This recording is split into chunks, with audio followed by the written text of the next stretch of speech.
Hello friends, welcome to integral affairs. मेरा नाम है मुनिंद्र प्रताप और आज हम पढ़ने वाले हैं 10 मार्च के इंपॉर्टेंट करंट अफेयर्स।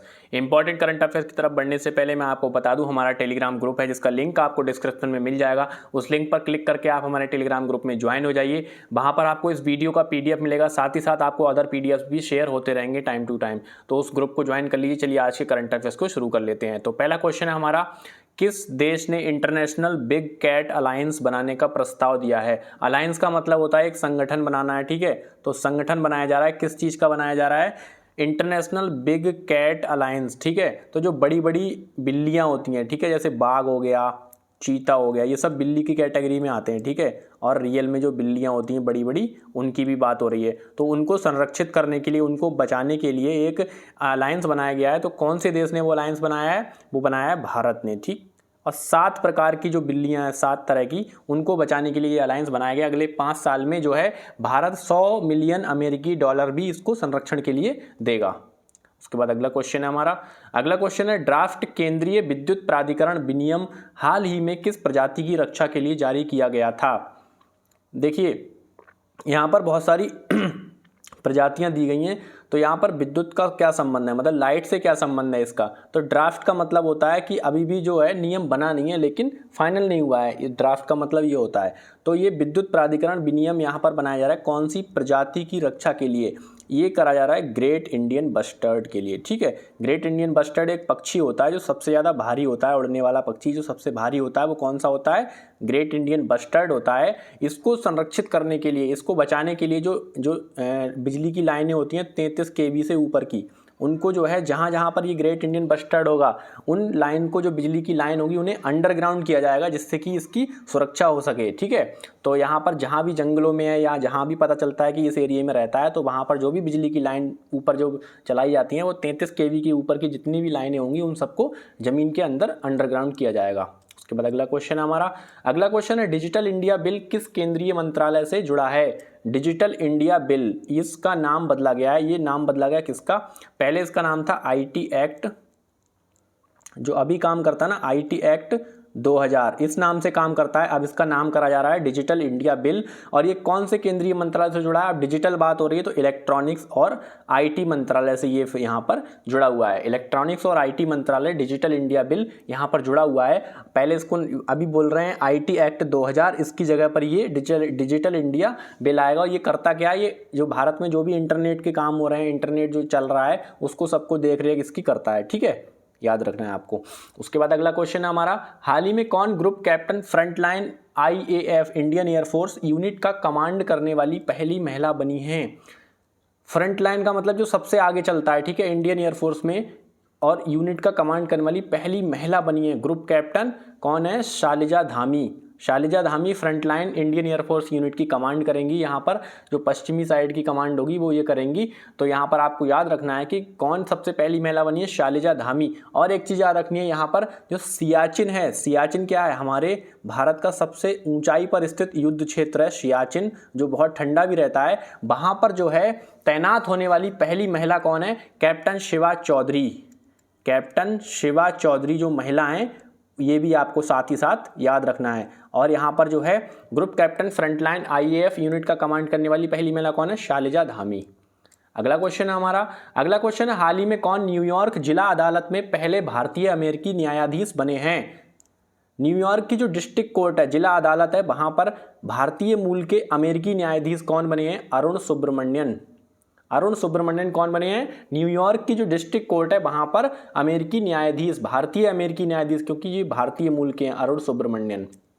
तो भारतीय जहां भी होते हैं अपना जलवा बिखेरते ही रहते हैं, आपको पता ही होगा। उसके बाद अगला क्वेश्चन है यहाँ पर, हाल ही में किस राज्य के मुख्यमंत्री ने भुवनेश्वर में जनता दर्शन हेतु डकोटा विमान का अनावरण किया है? कौन से राज्य के मुख्यमंत्री ने, सबसे पहले बताना है। और डकोटा विमान, ये डकोटा विमान पता है क्या है? आपको पता होगा, उड़ीसा के पूर्व मुख्यमंत्री थे बीजू पटनायक। तो बीजू पटनायक साथ ही बहुत अच्छे पायलट भी थे, ठीक है। ये बहुत अच्छे क्या थे? पायलट थे। तो इन्हीं का ये विमान है डकोटा विमान, ठीक है। तो अभी क्या ये ऐसे रखा हुआ है तो भुवनेश्वर में जो है बहुत अच्छा धार्मिक स्थल है भुवनेश्वर में, वहाँ पर जो है उड़ीसा में, ठीक, तो उड़ीसा इसका आंसर हो जाएगा सबसे पहले। तो उड़ीसा में जो भी जनता दर्शन, मतलब जनता दर्शन के लिए रख दिया है, म्यूजियम टाइप बना के ऐसे करके रख दिया है इनका डकोटा विमान, कि जो भी जनता आएगी उसको देखेगी, क्योंकि बीजू पटनायक उसको उड़ाते थे, उनके जो नेता हैं बीजू पटनायक उसे ही उड़ाते थे और बहुत अच्छे पायलट भी थे। और एक बार इन्होंने इंडोनेशिया के बहुत बड़े नेता को अपनी पायलट के हुनर के दम पे बचाया भी था, तो इसीलिए इंडोनेशिया ने इनको भूमिपुत्र की उपाधि भी दी थी, ठीक है। तो इसे प्रदर्शनी के तौर पर डकोटा विमान को रखा गया है। और उड़ीसा के मुख्यमंत्री वर्तमान में कौन है, वो है नवीन पटनायक, ठीक। उसके बाद अगला क्वेश्चन है हमारा, अगला क्वेश्चन है, हाल ही में किसने भारत अमेरिका द्वारा संयुक्त रूप से विकसित निसार उपग्रह प्राप्त किया है। निसार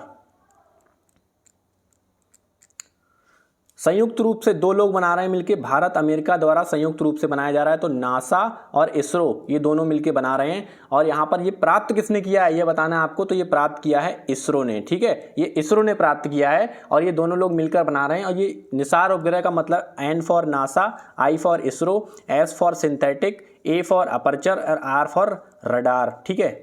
तो ये इसकी फुल फॉर्म है, NASA ISRO synthetic aperture radar. और ये करेगा क्या, ये वाला जो उपग्रह बन रहा है ये करेगा क्या, ये जहाँ कहीं भी भूस्खलन होता है, मतलब जो मिट्टी वगैरह सरक जाती है, पहाड़ सरक जाते हैं, तो भूस्खलन और खेती जो है, कहाँ पर कितना खेती में नुकसान हो रहा है, कौन सी जगह पर कौन सी खेती हो रही है, इस सब की निगरानी ये उपग्रह करने वाला है।